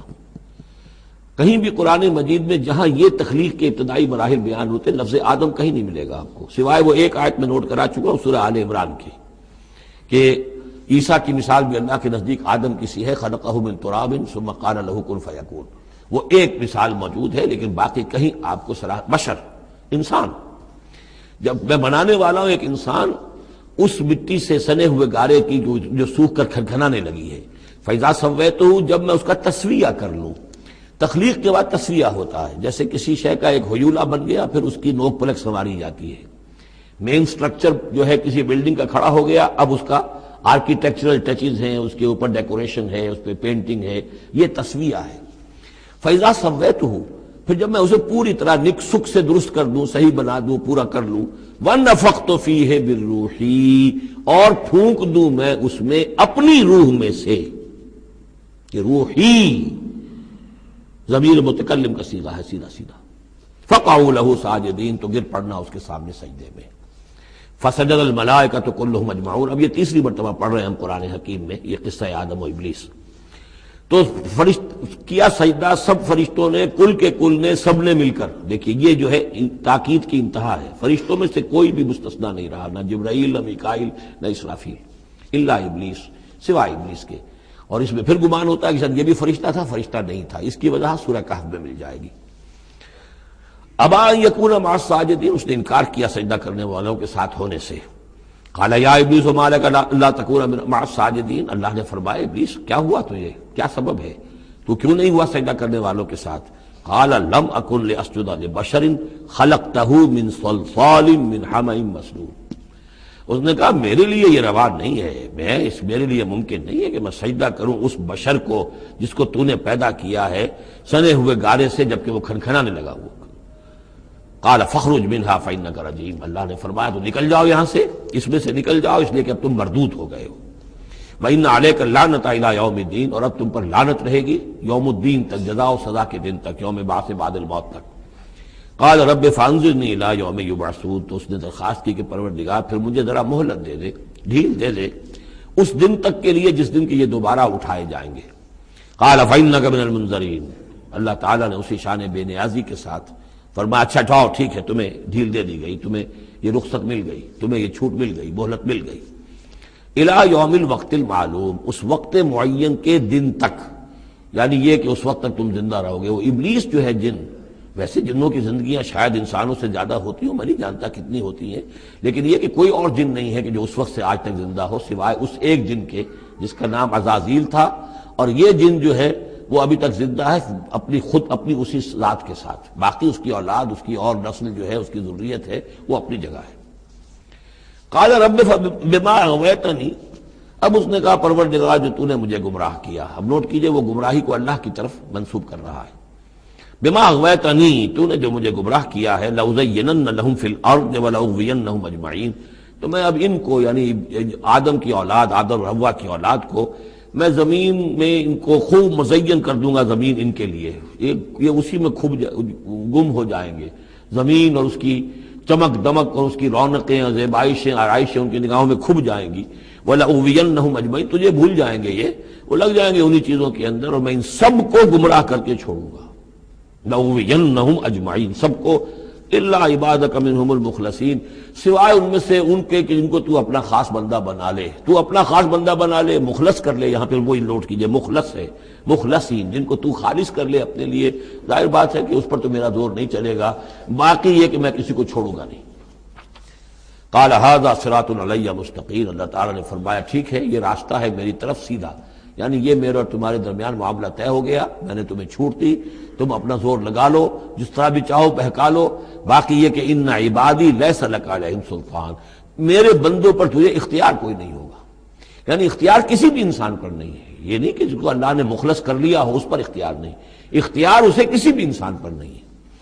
ان عبادی لیس لک علیہم سلطان الا من اتبعک من الغاوین، سوائے ان کے کہ جو خود تیری پیروی کرے، خود غاوین میں سے ہو، خود ان کے اندر غوا ہو، خود ان کے اندر سرکشی ہو، خود وہ جو ہے وہ اپنی نفس پرستی کی طرف مائل ہو، وہ تو تیری پیروی کریں گے، ان کو تو جدھر چاہے لے جا، جس کھائی میں چاہے لے جا کے ان کو پھینک دے، اور جس جہنم کی جس وادی میں چاہے ان کو گرا دے، مجھے اس سے دلچسپی نہیں، لیکن یہ کہ میرے کسی بندے پر تجھے اختیار حاصل نہیں ہوگا۔ وَإِنَّ جَهَنَّمَ لَمَوْعِدُهُمْ أَجْمَعِينَ، اور پھر جہنم ہی ان سب کا ٹھکانہ ہوگا، سب کا جو بھی تیری پیروی کریں گے۔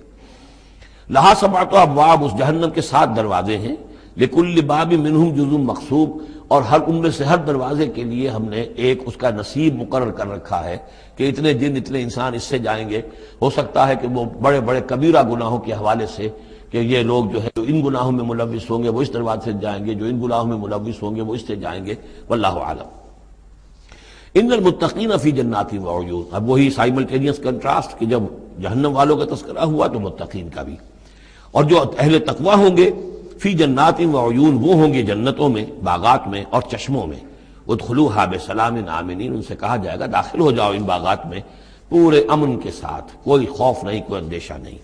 وَنَزَعْنَا مَا فِي صُدُورِهِم مِّن غِلٍّ، یہ مضمون پہلے بھی آ چکا ہے، اور ہم نکال دیں گے ان کے دلوں میں سے جو کچھ قدورت ہوگی، اہل ایمان کی آپس میں کوئی شکوہ، کوئی شکایت، کسی سے کوئی تکدر ہو، کوئی غل ہو، وہ ہم نکال دیں گے۔ عَلَىٰ سُرُرٍ مُتَقَابِلِينَ، وہ بیٹھے ہوئے ہوں گے تختوں کے اوپر ایک دوسرے کے آمنے سامنے۔ جب کسی سے ناراضگی ہو تو آدمی آنکھیں چار نہیں کرتا بلکہ نظر چرا جاتا ہے، لیکن جب کوئی ایسی بات نہیں، دل صاف ہے، تو آمنے سامنے بیٹھ کے گفتگو باتیں کریں گے، سینگ آئی ٹو آئی۔ متقابلین لا یمسہم فیہا نصب، انہیں نہیں پہنچے گی اس میں نہ تو کوئی تکان، وما ہم منہا بمخرجین، نہ پھر وہ اب اس سے نکالے جائیں گے۔ جب اہل جنت میں داخل ہونے کے بعد کسی کا وہاں سے نکلنے کا امکان نہیں۔ نبئ عبادی، اے نبی میرے بندوں کو بتا دیجئے، انی انا الغفور الرحیم، کہ میں یقیناً غفور ہوں، رحیم ہوں۔ میری اصل شان تو یہ ہے، لیکن وَأَنَّ عَذَابِي هُوَ الْعَذَابُ الْأَلِيمُ، میری ایک دوسری شان بھی ہے، اور وہ یہ ہے کہ میرا عذاب تو وہ بھی بہت دردناک عذاب ہے۔ لہذا کوئی آدمی جو ہے وہ نڈر نہ ہو جائے، نچنت نہ ہو جائے، وہ میری مغفرت کی امید بھی رکھے، میری رحمت سے آس بھی لگائے رکھے، لیکن یہ کہ میرے عذاب سے ڈرتا بھی رہے۔ بین الخوف والرجاء، یہ کیفیت رہنی چاہیے۔ وَنَبِّئْهُمْ عَنْ ضَيْفِ ابراہیم، اور ذرا ان کو بتا دیجئے حالات ابراہیم کے جو مہمان آئے تھے ان کے بارے میں، وہی جو پہلے ہم پڑھ چکے ہیں سورہ ہود میں۔ اِذْ دَخَلُوا عَلَيْهِ فَقَالُوا سَلَامًا، جب وہ داخل ہوئے حضرت ابراہیم کے ہاں مکان پہ آئے، انہوں نے کہا سلام، قال انا منکم وجلون، تو حضرت ابراہیم نے کہا کہ ہمیں تو تم سے کچھ خوف آ رہا ہے، آپ لوگ کون ہیں، ذرا اپنی آئیڈینٹی بتائیے۔ قالوا لا توجل انا نبشرک بغلام علیم، انہوں نے کہا کہ نہیں ڈریے نہیں، ہم تو آپ کو ایک بڑے صاحب علم بیٹے کی بشارت دینے آئے ہیں۔ قال بشرتمونی علی ان مسنی الکبر فبم تبشرون، تو حضرت ابراہیم نے فرمایا کہ یہ کیا بشارت آپ مجھے دے رہے ہیں، اس کے باوجود، علی یہاں علی الرغم کے معنی میں، اس کے باوجود کہ مجھ پر بڑھاپا طاری ہو چکا ہے، تو ذرا سوچ سمجھ کے بشارت دیجیے، کوئی غلطی تو نہیں لگی ہے آپ کو۔ قالوا بشرناک بالحق، انہوں نے کہا نہیں ہم نے بشارت آپ کو دی ہے حق کے ساتھ، قطعی اور حقیقی بات ہے، شدنی امر ہے، یہ ہو کر رہنے والا ہے۔ فلا تکن من القانتین، تو اے ابراہیم آپ تو پھر نا امید لوگوں میں سے تو نہ ہو جائیے، مایوس نہ ہو جائیے۔ قال ومن یقنط من رحمت ربہ الا الضالون، تو حضرت ابراہیم نے کہا کہ ہاں یہ بات تو آپ صحیح کہہ رہے ہیں، اللہ تعالیٰ کی رحمت سے مایوس تو صرف وہی ہو سکتے ہیں جو گمراہ ہوں۔ یہ اللہ کی قدرت، اللہ کی رحمت، عین بڑھاپے میں اللہ مجھے اولاد دے دے، 87 برس کی عمر میں بیٹا دے دے، جیسے اس نے حضرت یحییٰ کی والدہ کو، جو کہ بالکل بانجھ رہی ساری عمر، اور حضرت زکریا جو ہیں بہت بوڑھے ہو چکے تھے، اسی طریقے سے معاملہ یہاں بھی ہوا ہے۔ قال فما خطبکم ایھا المرسلون، اب انہوں نے پوچھا کہ اے فرشتادو، اے جو بھیجے گئے ہو، ایلچی ہو، تمہارا کیا معاملہ ہے، یعنی کس قدر جا رہے ہو، کیا قصد ہے، کیا ارادہ ہے۔ قالوا انا ارسلنا الی قوم مجرمین، انہوں نے کہا کہ ہمیں بھیجا گیا ہے ایک مجرم قوم کی طرف، الا آل لوط، سوائے آل لوط، لوط کے گھر والوں کو، اس کے گھر والوں کو تو ہم بچا لیں گے، انا لمنجوہم اجمعین، ان سب کو ہم بچا لیں گے، نجات دیں گے، الا امرأتہ، اس میں بھی ایک استثناء ہے، سوائے اس کی بیوی کے، قدرنا انہا لمن الغابرین، ہم نے یہ اندازہ کر لیا ہے، یہ اندازہ ہے کہ وہ جو ہے پیچھے رہنے والوں میں سے ہوگی۔ قالوا بل جئناک بما فلما جاء آل لوط المرسلون، تو جب یہ لوط کے گھر پہنچے یہ فرشتادے بھیجے ہوئے اللہ کی طرف سے ایلچی جو آئے تھے، قال انکم قوم منکرون، وہی بات حضرت لوط نے فرمائی کہ آپ لوگ کچھ اجنبی سے لوگ ہیں، میں آپ کو جانتا نہیں، آپ کون لوگ ہیں، کہاں سے تشریف لائے ہیں۔ قالوا بل جئناک بما كانوا فيه يمترون، انہوں نے کہا نہیں بلکہ ہم تو وہ شے لے کر آئے ہیں آپ کے پاس جس کے بارے میں یہاں کے رہنے والوں کو شک تھا۔ آپ جب کہتے تھے کہ اگر تم باز نہیں آؤ گے، ان خبیث فعل کو نہیں ترک کرو گے، شرک سے باز نہیں آؤ گے، تو تم پر اللہ کا عذاب آئے گا، یہ اس میں شک کرتے تھے، مذاق اڑاتے تھے، اب وہ شے ہم لے کر آئے ہیں۔ وَأَتَيْنَاكَ بِالْحَقِّ وَإِنَّا لَصَادِقُونَ، اب ہم اللہ تعالیٰ کے آخری فیصلے کے ساتھ، قطعی اور شدنی فیصلے کے ساتھ آئے ہیں، اور ہم سچے ہیں، جو بات ہم کہہ رہے ہیں وہ درست ہے۔ فَأَسْرِ بِأَهْلِكَ بِقِطْعٍ مِّنَ اللَّيْلِ، تو آپ اپنے گھر والوں کو لے کر نکل جائیے رات کے ایک حصے میں، کہ ابھی رات باقی ہو، صبح ہونے سے پہلے پہلے نکل جائیے، وَاتَّبِعْ أَدْبَارَهُمْ، اور آپ بھی ان کے پیچھے پیچھے جائیے، وَلَا يَلْتَفِتْ مِنْكُمْ أَحَدٌ، اور کوئی آپ میں سے پیچھے مڑ کر اب دیکھے نہیں، یعنی کوئی دوستی، کوئی یاد آ رہی ہو، کوئی تعلقات اب جو ہے وہ ستا رہے ہوں دل کو۔ وَامْضُوا حَيْثَ تُؤْمَرُونَ، اور اب چلے جائیے وہاں جہاں آپ کو حکم ہوا ہے۔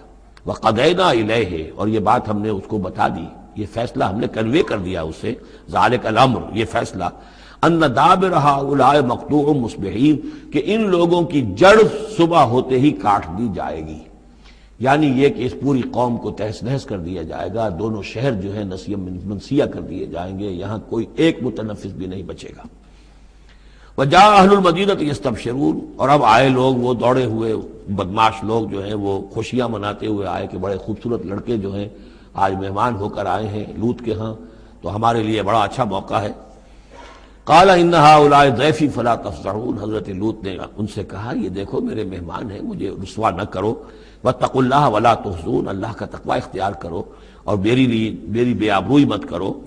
قالوا اولم ننهک عن العالمین، انہوں نے کہا کہ دیکھو لوط، ہم نے تمہیں تمام جہانوں والوں سے روکا ہوا نہیں ہے کہ تم ٹھیکہ مت لو کسی کا، ہم جس کے ساتھ جو چاہیں کریں، تم کون ہوتے بیچ میں آنے والے، تم کو ٹھیکیدار بن گئے ہو پوری دنیا کے۔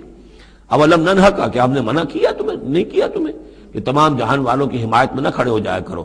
قال ہؤلاء بناتی ان کنتم فاعلین، ان کا یہ میری بیٹیاں حاضر ہیں، اگر تمہیں کچھ کرنا ہی ہے تو یہ کہ ظاہر اللہ تعالیٰ نے تمہارے لیے جو جوڑے بنائے ہیں تو وہ تو عورتیں ہیں، تو وہ ہے، میں عرض کر چکا ہوں، اس سے مراد یہ بھی لی گئی ہے کہ میری قوم کی جو یہ بیٹیاں ہیں تمہارے گھروں میں پڑی ہیں، جن کو تم نے چھوڑا ہوا ہے، اصل میں تو تمہارے لیے اللہ تعالیٰ نے وہ فطری راستہ بنایا تھا، یا یہ کہ انہوں نے اتمام حجت کے لیے، جس کو کہتے ہیں پنجابی میں برے کو گھر پہنچانا، یا آخری بات بھی کہی ہو کہ میں ایسا ہی اگر کوئی معاملہ ہے تو کوئی دو بڑے سردار جو ہیں انہیں کہا ہو کہ میں اپنی بیٹیوں کا نکاح تم سے کیے دیتا ہوں، تمہیں اگر کوئی اس طرح کی کوئی حاجت ہے، لعمرک انہم لفی سکرتہم یعمہون، تو انہوں نے کہا، یہ اللہ تعالیٰ کی طرف سے ہے، قسم ہے تیری جان کی، وہ لوگ تو اپنے اس نشے کی حالت میں بدمست تھے اور بالکل اندھے ہو گئے تھے. عمر، عین میم ہے والا عمر ہے، یہ دل کے اندھے ہو چکے تھے. فاخذتہم الصیحۃ مشرقین، تو پھر انہیں آ پکڑا ایک چنگھاڑ نے اجالا ہونے کے وقت. مشرق، یہ مشرق نہیں ہے، مشرق ہے. مشرق ہے اجالے کی جگہ، صبح جہاں سے نکلتی ہے وہ مشرق ہے. شرق کے معنی جو ہے اصل میں وہ روشنی ہے، تو اسی سے یہ مشرقین، صبح ہونے کا وقت، سورج نکلتے وقت جب اجالے کا وقت ہوا تو ان کو ایک چنگھاڑ نے آ پکڑا.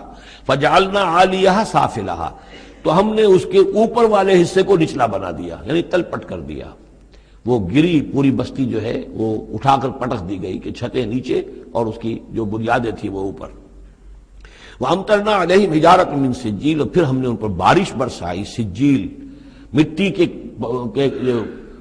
کنکروں کی بارش. ان فی ذلک لآیات للمتوسمین، یقیناً اس میں نشانیاں ہیں ان لوگوں کے لیے جو حق کے متلاشی ہوتے ہیں. یہ جو اسم کا لفظ ہے الف سین میم، اور الف جو ہے اس میں ادھر حقیقت جو اصل اس کا حروف اصلیہ میں سے نہیں ہے، سین میم ہے اصل. یہ ہوتے علامت، اسم کے معنی بھی علامت ہے. یہ میرا نام ہے، یہ آپ کا نام ہے، یہ علامت ہے کہ جس سے میرے نام سے آپ پہچانتے ہیں. تو جو لوگ علامتوں سے، متوسم باب تفاعل بن جائے گا، جو علامتوں سے حقیقت کو پہچاننا چاہیں، جو آیات آفاقیہ، آیات تاریخیہ، آیات انفسیہ، آیات قرآنیہ سے حقیقت کو جاننا چاہیں، ان فی ذلک لآیات للمتوسمین. وَإِنَّهَا لَبِسَبِیلٍ مُقِیم، اور وہ جو بستیاں تھیں وہ سیدھی راہ پر واقع ہوئی تھی. یعنی یہ سیدھا راستہ تھا جو یمن سے جاتا تھا فلسطین تک، میڈیٹرینین کے ساحل تک، اور یہ سیدھا راستہ تھا کیروان روٹ، مشرق و مغرب کے درمیان یہی لنک تھا. سویز کینال تھی نہیں، اور ابھی یہ راستہ جو تھا round the Cape of Good Hope, یہ تو کہیں جا کر 1498 میں واسکو ڈی گاما نے تلاش کیا ہے. تو یہ راستہ معلوم ہی نہیں تھا، سویز کینال تھی نہیں. تو ساری جو مشرق اور مغرب کی ٹریڈ ہوتی تھی وہ یہ تھی کہ ہندوستان اور چین اور یہ جاوا، ملایا وغیرہ جو ہیں، یہ ہند چینی کے جتنے یہ سب سامان آتا تھا یمن کے ساحل پر. یورپ کے سارے ممالک کا سامان آ جاتا تھا شام کے ساحل پر، فلسطین کے ساحل پر. اب ان دو کے درمیان یہ قافلے چلتے تھے، یہ کیروانز تھے کہ جو ان جہاں سے لے کر سامان ادھر، ادھر کا سامان ادھر. تو یہ راستہ ہے امام مقیم، سبیل المقیم اس کو کہا گیا، سیدھا راستہ، سیدھی شاہراہ. اسی پر یہ اصحاب ہجر کے بھی مسکن تھے، اسی پر پھر یہ اصحاب مدین کے بھی تھے، اور یہ بستیاں بھی اسی راستے پر واقع ہوئی تھیں. ان فی ذلک لآیۃ للمؤمنین، یقیناً اس میں نشانی ہے اہل ایمان کے لیے. وان کان اصحاب الایکۃ لظالمین، اسی طریقے سے جو بن والے تھے، مدین والے، وہ بھی بہت ظالم تھے. یہ ایکا کا لفظ بھی ان کے لیے آیا ہے، یہ مدین والے. فانتقمنا منہ، یہاں پہ صرف تذکرہ ہو رہا ہے. یہاں تذکرہ آپ نے دیکھا جو صرف حضرت لوط علیہ السلام کا ہوا ہے اس انباء الرسل کے انداز میں. باقی حضرت ابراہیم کا تذکرہ ہو گیا ہے، وہ وہی ہے قصص النبیین کے انداز میں. باقی یہاں پہ جو تذکرے ہو رہے ہیں یہ بھی صرف ذکر ہے، یہ انباء الرسل کا ذکر ہے کہ جیسے حضرت شعیب، لیکن شعیب کا نام نہیں یہاں آیا، بلکہ یہ کہ صرف یہ کہ مدین والے. فانتقمنا منہم، ان سے بھی ہم نے انتقام لیا.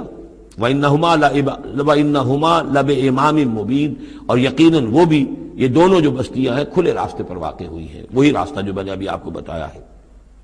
وَلَقَدْ كَذَّبَ أَصْحَابُ الْحِجْرِ الْمُرْسَلِينَ، اصحاب الحجر یہ قوم سمود کا دوسرا نام ہے. وہ علاقہ جو ہے جہاں یہ قوم سمود آباد تھی اس کو علاقے کو حجر بھی کہتے ہیں.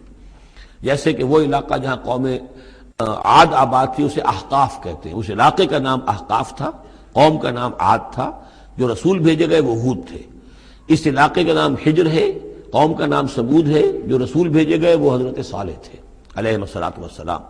وَلَقَدْ كَذَّبَ أَصْحَابُ الْحِجْرِ الْمُرْسَلِينَ، اسی طرح ہجر والوں لوگوں نے بھی، اس علاقے کے لوگوں نے بھی جھٹلایا بھیجے ہوں کو، رسولوں کو.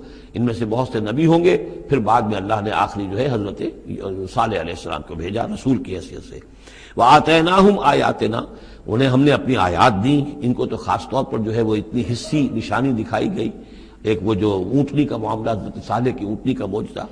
فَكَانُوا عَنْهَا مُعْرِضِينَ، لیکن وہ ان سے منہ ہی پھیرتے رہے، اعراض ہی کرتے رہے. وَكَانُوا يَنْحِتُونَ مِنَ الْجِبَالِ بُيُوتًا آمِنِينَ، اور وہ پہاڑوں کو تراش کر اپنے لیے بڑے امن والے گھر بناتے تھے. یہ گھر آج بھی موجود ہیں. میں خود بھی ایک مرتبہ گیا ہوں اور دیکھ کر آیا اس پورے علاقے کو۔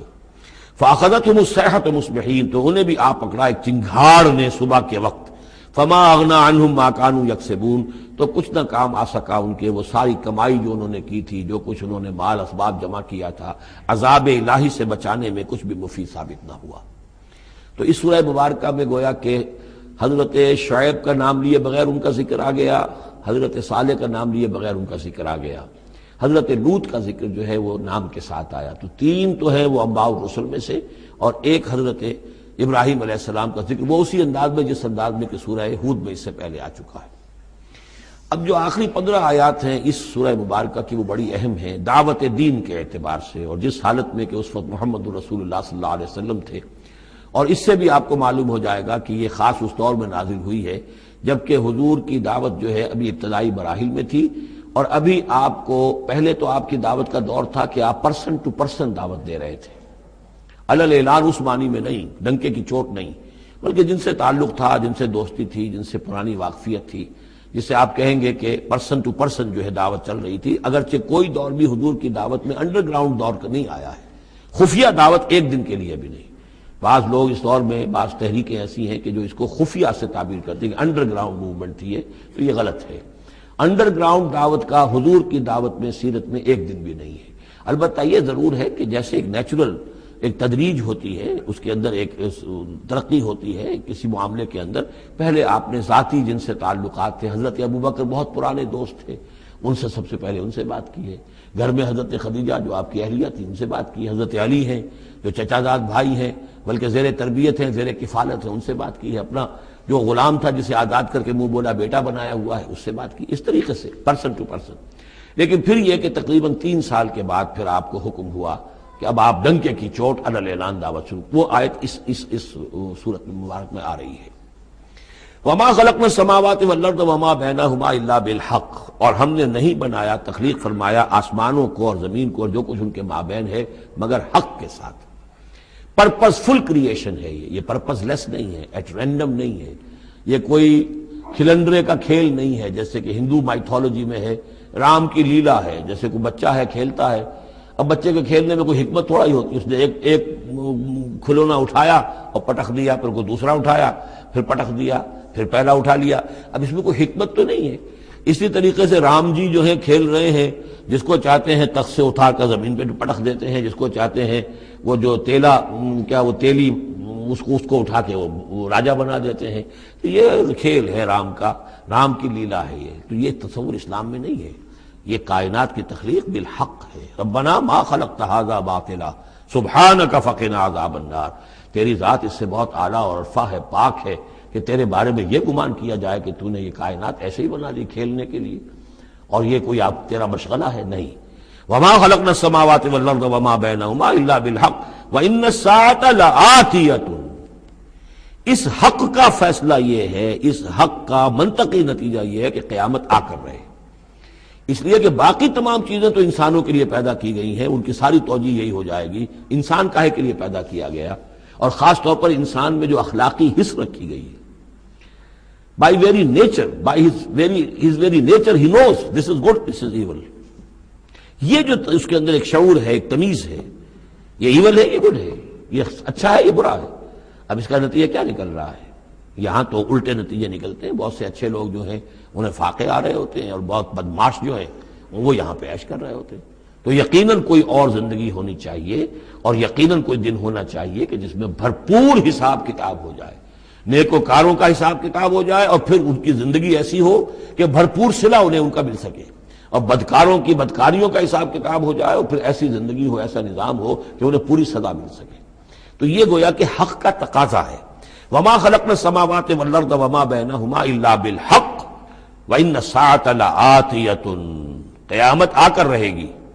فاصفح الصفح الجمیل، تو اے نبی آپ ذرا ابھی خوبصورتی کے ساتھ درگزر سے کام لیجئے، یعنی یہ کہ یہ مجرم کہیں بھاگ کے نہیں چلے جائیں گے، ہماری پکڑ سے نکل نہیں جائیں گے، قیامت آئے گی، ایک کیفر کردار کو پہنچ جائیں گے۔ ابھی آپ ذرا تحمل کیجئے، صبر سے کام لیجئے۔ فاصفح الصفح الجمیل، ابھی ہماری مرضی اس میں ہے کہ ہم ان کی رسی دراز کریں، یہ جو کچھ کہہ رہے ہیں برداشت کر لیجئے، سن لیجئے، سنا انسنا کر دیجئے، یہ جو آپ صبر کریں گے اس سے آپ کے درجات بلند ہوتے چلے جائیں گے. لیکن فوری طور پر آپ کے دل میں اگر یہ خیال پیدا ہونے بھی لگے بربنائے طبع بشری کے انہیں سزا ملنی چاہیے، یہ بدبخت مجھے کیا کہہ گیا ابھی، یہ مجھے پاگل کہہ گیا اور یہ مجھے جو ہے ساحر کہہ گیا یا مسحور کہہ گیا، نہیں. فصفح الصفح الجمیل، ابھی ذرا آپ خوبصورتی کے ساتھ چشم پوشی کیجئے، نظر انداز کیجئے. ان ربک هو الخلاق العلیم، یقیناً آپ کا رب جو ہے وہ وہی ہے جو پیدا کرنے والا ہے، خلاق ہے، اور ظاہر بات ہے جس نے پیدا کیا ہے وہ جانتا بھی ہے. سورہ ملک میں ہم پڑھیں گے الا یعلم من خلق وهو اللطیف الخبیر، کیا اسی کے علم میں نہیں ہوگا جس نے پیدا کیا ہے؟ وہ تو جانتا ہر شے کو. اب یہ گھڑی جس نے بنائی ہے اسے تو معلوم ہے اس میں کون کون سا پرزہ ہے، کہاں کہاں ہے، اس کے اپنے ہاتھ کا اس کے اندر جو ہے ٹکایا گیا ہے. میں واقف نہیں ہوں اس کے اندر کیا کچھ ہے، لیکن گھڑی کا بنانے والا تو جانتا ہے. الا یعلم من خلق، کیا وہی نہ جانے گا جس نے پیدا کیا؟ وہو الخلاق العلیم، وہ تو خلاق اور علیم ہے. وَلَقَدْ آتَيْنَاكَ سَبْعًا مِنَ الْمَثَانِي، دل جوئی کے لیے حضور سے فرمایا اور ہم نے آپ کو دی ہیں وہ 7 آیتیں جو آپ کا وظیفہ ہیں، دوہرا دوہرا کر پڑھتے رہا کیجئے، دوہرا دوہرا کر پڑھتے رہا کیجئے. اس پر تقریباً اجماع ہے امت کا کہ اس سے مراد ہے سورہ فاتحہ. 7 آیتیں جو بار بار پڑھی جاتی ہیں. اب آپ دیکھیے کہ ہر شخص جو نماز پڑھتا ہے دن میں کتنی مرتبہ سورہ فاتحہ پڑھ رہا ہے، ہر نماز میں کتنی مرتبہ پڑھ رہا ہے، دوہرا دوہرا کر. یہ جو ہے جیسا کہ ہم نے جب سورہ فاتحہ پڑھ رہے تھے، من لم یقرأ بفاتحۃ الکتاب لا صلاۃ لمن لم یقرأ بفاتحہ، اس کی کوئی نماز ہی نہیں ہے، نماز کا جزو لازم ہے. بلکہ قسمت الصلاۃ بینی و بین عبدی نصفین والی حدیث میں نے آپ کو سنائی، حدیث قدسی، تو وہ تو اصل الصلاۃ ہے ہی سورہ فاتحہ. والقرآن العظیم، اور یہی بڑا قرآن ہے. یعنی یہ اپنی اہمیت کے اعتبار سے، اپنی فضیلت کے اعتبار سے خود اپنی جگہ پر سورہ فاتحہ ایک قرآن عظیم کا درجہ رکھتی ہے. اسی لیے اس کو اساس القرآن بھی کہا، اس کو کافیہ بھی کہا، شافیہ بھی کہا گیا، یہ ام القرآن بھی ہے.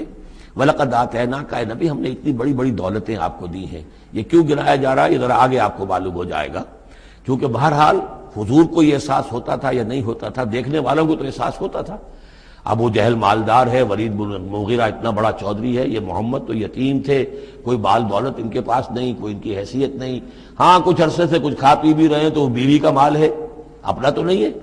یہ ان کی نگاہوں میں جو ان کے معیارات تھے، جو ان کے اندازے تھے سوچنے کے، وہ تو یہ تھے. اس حوالے سے یہاں بظاہر حضور سے خطاب ہے، لیکن اصل میں ان کو بتایا جا رہا ہے کہ بدبختو تمہیں کیا معلوم ہم نے ان کو کتنی بڑی دولت دی ہے. وَلَقَدْ آتَيْنَاكَ سَبْعًا مِنَ الْمَثَانِي وَالْقُرْآنِ الْعَظِيمِ، ہم نے ان کو وہ 7 آیتیں عطا کی ہیں. ایک حدیث کے مطابق جیسی آیت نہ قرآن میں اتری کوئی اور اس کے مثل، اور نہ تورات میں نہ انجیل میں.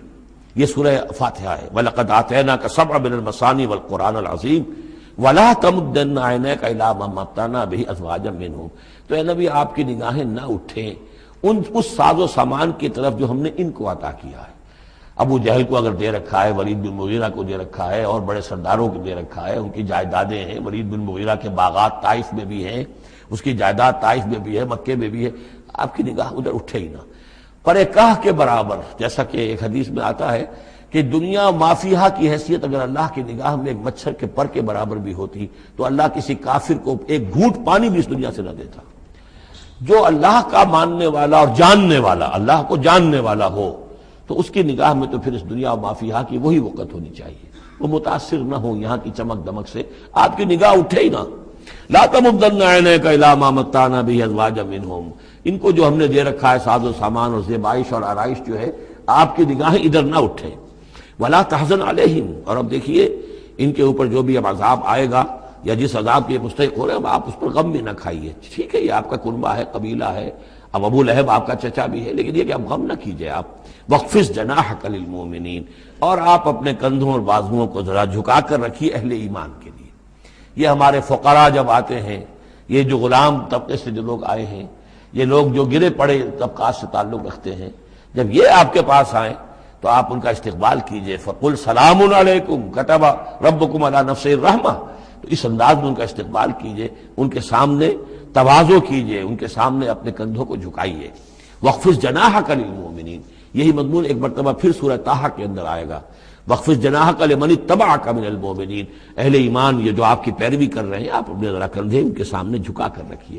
یا یہ حکم دیا گیا ہے اولاد کو والدین کے بارے میں، اگلی صورت میں آ جائے گا سورہ بنی اسرائیل میں، کہ ان کے لیے اپنے کندھوں کو اپنے بازوؤں کو ذرا جھکا کر رکھا کرو. والدین کے سامنے تن کر نہ کھڑے ہو کہ کندھے جو ہیں اٹھے ہوئے ہیں، بلکہ کندھے ذرا دبا کر.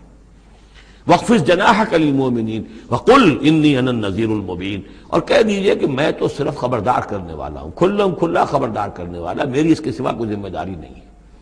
کما انزلنا علی المقتسمین، جیسے کہ ہم نے نازل کیا ہے ان پر کہ جنہوں نے تقسیم کر لیا ہے، الذین جعلوا القرآن عظیم، قرآن کو انہوں نے بوٹیاں بنا لیا ہے، اس کو توڑ کے ٹکڑے کر دیا ہے۔ اب اس کے اندر دو رائے ہیں، ایک تو یہ کہ اس قرآن سے مراد یہی قرآن ہے، اور مذاق اڑایا کرتے تھے لوگ، یہ جو بھی تھے ابو جہل اور اس کے ساتھی، بھائی فلاں سورت تو میری ہے، وہ تمہیں لے جاؤں گا، وہ فلاں سورت جو محمد کہتا ہے وہ تم لے جانا، وغیرہ وغیرہ، آپس میں وہ تقسیم کرتے تھے ہنسی مذاق میں۔ تو اس حوالے سے انہوں نے قرآن کو بوٹیاں بنا کر اپنے اندر تقسیم کرنا شروع کر دیا ہے۔ ایک رائے یہ ہے، مجھے وہ زیادہ قرین قیاس معلوم ہوتا ہے کہ قرآن کے لفظ کا اطلاق تورات پر بھی ہوا ہے، کہ یہ قرآن وہ ہے جو محمد پر نازل ہوا، ولا بالذی بین یدیہ، ایک اور جگہ ہم آگے چل کر دیکھیں گے، وہ قرآن جو اس سے پہلے تھا، اور وہ گویا کہ وہ تورات تھی، اللہ کی کتاب۔ تو جس طریقے سے تورات کے ٹکڑے ٹکڑے کر دیے تھے یہود نے، اور قراطیسا تجعلونہ قراطیسا تبدونہا وتخفون کثیرا، یہ ہم پڑھ چکے ہیں سورہ انعام کی آیت نمبر 91 میں۔ تو جیسے کہ ٹکڑے ٹکڑے کر کر اور کچھ حصہ ظاہر کیا، کچھ چھپایا، تو ان دونوں کی رائے ہے، وہ میں نے آپ کے سامنے پیش کر دی۔ فَوَرَبِّكَ لَنَسْأَلَنَّهُمْ أَجْمَعِينَ، تو تیرے رب کی قسم اے محمد صلی اللہ علیہ وسلم، ان سب کو ہم جمع کر کے رہیں گے۔ اما نسألنہم اجمعین، ہم ان سے پوچھ کر رہیں گے، یہ لفظ وہی آ گیا ہے، فَلَنَسْأَلَنَّ الَّذِينَ أُرْسِلَ إِلَيْهِمْ وَلَنَسْأَلَنَّ الْمُرْسَلِينَ، یہ جو سورہ اعراف کی آیت نمبر 6 تھی، ہم لازماً پوچھ کر رہیں گے ان سے بھی جن کی طرف رسولوں کو بھیجا گیا، اور ان سے بھی کہ جن کو رسول بنا کر بھیجا گیا۔ فَوَرَبِّكَ لَنَسْأَلَنَّهُمْ أَجْمَعِينَ، تو آپ کے رب کی قسم ہم ان سب سے پوچھ لیں گے، حساب کتاب لے لیں گے، یہ تھوڑے سے وقت کی بات ہے، آپ ذرا صبر کیجئے۔ اما کانوا یعملون، جو کچھ کہ یہ کر رہے تھے، فاصدع بما تؤمر، یہ ہے وہ آیت۔ اب ڈنکے کی چوٹ علی الاعلان کہیے جس چیز کا آپ کو حکم ہوا ہے۔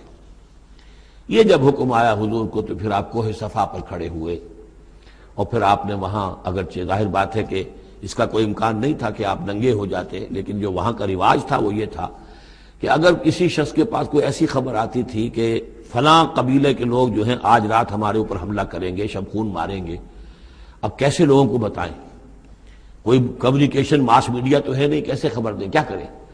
تو وہ یہ کرتا تھا کہ وہ شخص کپڑے اتار کے معذرزاد برہنہ ہو کر کسی اونچی جگہ کھڑا ہو جاتا تھا، تاکہ ہر طرف سے لوگ دیکھ لیں کہ ایک ننگا آدمی کھڑا ہے۔ نذیر عمیان کہتے تھے اسے، ننگا خبردار کرنے والا۔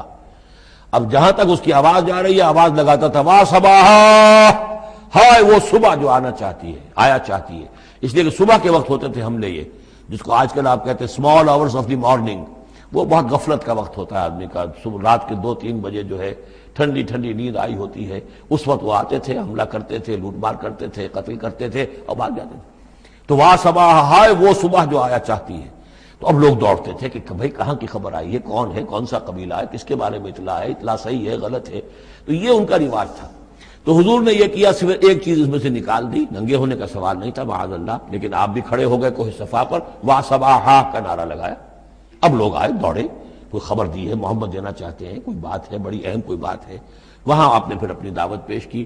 تو اسی مجمع میں پھر ابو لہب نے کہا تھا تبا لک لہذا جمعتنا، تمہارے لیے ہلاکت ہو، ہمیں اس کام کے لیے جمع کیا تھا، ہم اپنے بڑے بڑے اہم کاموں میں لگے ہوئے تھے۔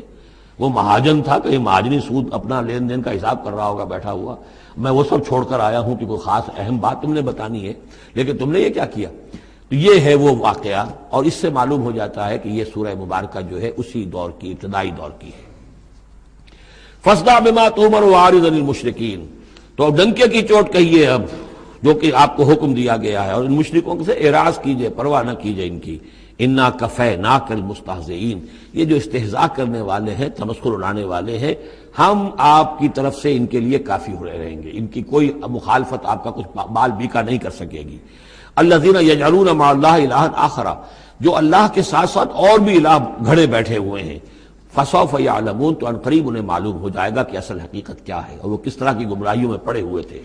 اب وہ آیت آ گئی جس کا کئی مرتبہ میں حوالہ دے چکا ہوں، اور سورہ انعام میں خاص طور پر وَلَقَدْ نَعْلَمُ، اے نبی ہمیں خوب معلوم ہے، اَنَّكَ يَضِيقُ صَدْرُكَ بِمَا يَقُولُونَ، کہ جو کچھ یہ لوگ کہہ رہے ہیں اس سے آپ کا سینہ بھجتا ہے۔ کسی نے پاگل کہہ دیا، کسی نے مجنون کہہ دیا، آصیب کا سایہ آ گیا، کوئی ہمدردی کے انداز میں آ کے کہتا ہے۔ عتبہ ابن ربیعہ ایک دفعہ آیا کیونکہ وہ بزرگ تھا، خاندان کا معمر آدمی تھا، بھتیجے میرے بڑے تعلقات ہیں عاملوں سے بھی، کاہنوں سے بھی، واقعی اگر کوئی تم پر کوئی سایہ ہو گیا ہے، کوئی بری روح کوئی آ گئی ہے تو مجھے بتا دو، میں بلا کے لے آؤں گا، علاج کرا دوں گا تمہارا۔ اب کوئی کچھ کہہ رہا ہے، کوئی کچھ کہہ رہا ہے، کسی نے کہا شاعر ہے، کسی نے کہا کہ ایک انہوں نے غلام پکڑ کے رکھا ہوا ہے، عجمی غلام، اسے کمرے میں بند کیا ہوا اپنے گھر کے اندر، اور وہ عالم ہے بہت بڑا جو پورے پچھلی کتابوں کا جاننے والا، اس سے ڈکٹیشن لیتے ہیں اور پھر آ کر ہم پر دھونس جماتے ہیں کہ یہ اب وحی آئی ہے۔ تو یہ ساری باتیں سنتے تھے حضور صلی اللہ علیہ وسلم، تو آپ کو تکلیف پہنچتی تھی، کوفت ہوتی تھی۔ وَلَقَدْ نَعْلَمُ، اے نبی یہ نہ سمجھیے کہ ہمیں اندازہ نہیں ہے کہ آپ کو کوفت ہو رہی ہے، آپ کو تکلیف ہو رہی ہے، آپ کا سینہ بھینچتا ہے۔ وَلَقَدْ نَعْلَمُ أَنَّكَ يَضِيقُ صَدْرُكَ بِمَا يَقُولُونَ، کہ جو کچھ یہ لوگ کہہ رہے ہیں اس سے آپ کا سینہ بھینچتا ہے۔ فَسَبِّحْ بِحَمْدِ رَبِّكَ، بس اپنے رب کی حمد میں اور تسبیح میں لگے رہیے، تسبیح کیجئے اپنے رب کی حمد کے ساتھ، اسی سے آپ کے دل کو سکون ہوگا، اطمینان ہوگا، اسی سے یہ کہ آپ کے لیے استقامت اور صبر کے راستے جو ہیں وہ کھلتے چلے جائیں گے۔ وَقُم مِّنَ السَّاجِدِينَ، اور سجدہ کرنے والوں میں ہو جائیے، آپ سجدہ کیجئے، تسبیح کیجئے، حمد کیجئے، اپنے رب کے ساتھ تعلق مع اللہ ہے کہ جو ان تمام سختیوں کو آپ کے لیے آسان کر دے گا۔ جتنا اللہ سے اپنے اس قلبی اور ذہنی رشتے کو مضبوط سے مضبوط تر بنائیں گے، اتنی ہی یہ تمام چیزیں جو ہیں آپ پر ہلکی ہوتی چلی جائیں گی۔